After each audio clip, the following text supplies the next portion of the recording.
सुप्रभात। एक बार फिर से मैं उम्मीद करता हूं कि आप सब खुश और सुरक्षित हैं। इस नए हफ्ते की इस नई सीख में और विचार में मैं आपका स्वागत करता हूं। इस हफ्ते में मैं आपके सामने एक ऐसे परिवार को लाकर खड़ा करना चाहता हूं जिनके जीवन से, जिनके व्यवहार से, जिनके तौर तरीके से हम काफी कुछ सीख सकते हैं। ये कहानी है मरकुस, उसके दूसरे अध्याय में हम उसको पाते हैं। इस परिवार के तरफ हम अपने ध्यान को लाएं और इनसे काफी कुछ हम सीख सकते हैं, सीखने की कोशिश करें। आज मैं मरकुस दूसरा अध्याय उसका पहला वचन आपके सामने रखना चाहूंगा।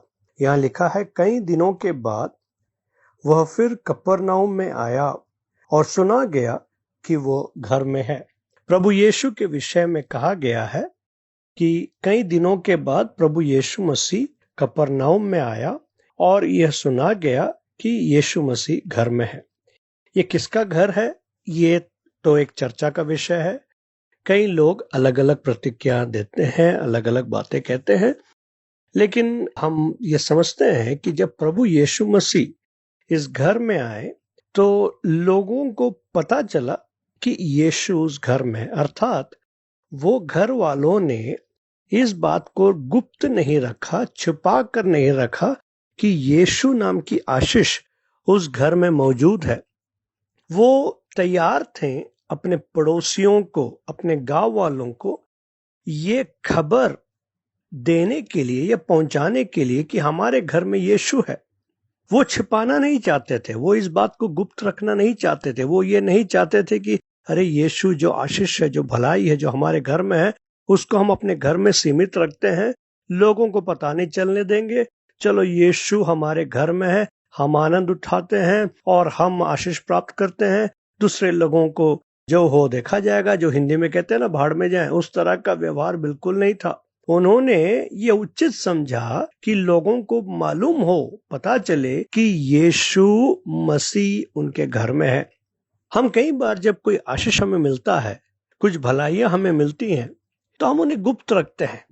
हम जल्दी लोगों को ये बताना नहीं चाहते हैं। हम सोचते हैं अरे मैं बताऊंगा तो वो जलन करेगा, ईर्ष्या करेगा और किसी की आंख लग जाएगी, फलाना फलाने तरीके की चिंताएं हमारे मन में आती है। लेकिन इस परिवार को देखें, यीशु जब उनके घर में आया, उन्होंने ये उचित समझा कि लोगों को ये पता चले।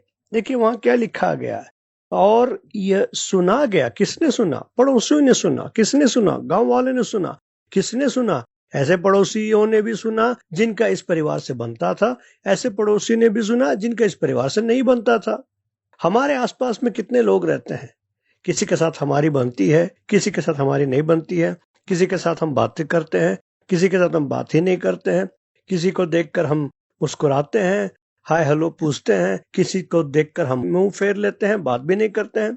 हमारे आसपास में ऐसे लोग रहते हैं। हम हमारे गांव में, हमारे आस पड़ोस में, हमारे प्रांत में कई ऐसे लोग रहते हैं। सबके साथ हो सकता है हमारा व्यवहार, हमारा तौर तरीका एक समान नहीं होता है। तो इसलिए यहां पर हम देखते हैं कि ये परिवार ये बात बाहर पहुंचाने के लिए तैयार है कि हमारे घर में यीशु है, आपको आना आओ। यीशु के आने से हम तो आशीषित होंगे, आप भी आएंगे तो आप भी आशीष पाएंगे। देखें कितनी अहम बात है ये, कितनी जरूरी बात है ये कि हम हमेशा इस बात को समझें कि यीशु मसीह एक आशीष है।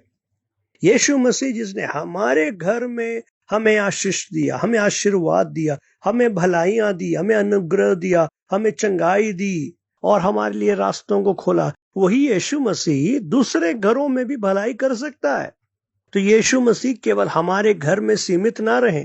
यीशु मसीह को हम लोगों तक पहुंचाएं, लोगों तक इस खुशी को बांटें, लोगों को बताएं कि यीशु मसीह जो मेरे घर में है वो आपके भी घर में आ सकता है। यीशु मसीह जिसने मेरे घर में आकर के मेरे शराबी पति के जीवन को बदल दिया, मेरे ऐसे लोगों को मेरे परिवार में जिनका जीवन बुरी तरह से बिगड़ा हुआ था, उनके जीवन को बदल दिया, वही यीशु मसीह आपके परिवार में भी बदलाहट ला सकता है, आपके बच्चों के जीवन में भी बदलाहट ला सकता है, आपका पति का जीवन भी बदल सकता है। तो जरूरी है कि लोगों को पता चले कि हमारे घर में यीशु है। यीशु को ना छिपाएं। यीशु को हम अपने घर में प्राप्त करके जितना आशीष और भलाई हमने पाया है, वही आशीष और भलाई हमारे पड़ोसियों को भी मिलने पाए, हमारे गांव वालों को भी मिलने पाए। इसलिए यीशु नाम की इस आशीष को बांटे, लोगों को पता चले कि आपके घर में यीशु आया है, आपके घर में यीशु मौजूद है। मैं आशा करता हूं कि आने वाले दिनों में आप ऐसा करेंगे और आप लोगों को ये बताएंगे कि आपके घर में जो यीशु है वो उनके घर में भी आना चाहता है। इन वचनों से परमेश्वर आपको बहुत आशीष दे। आमीन।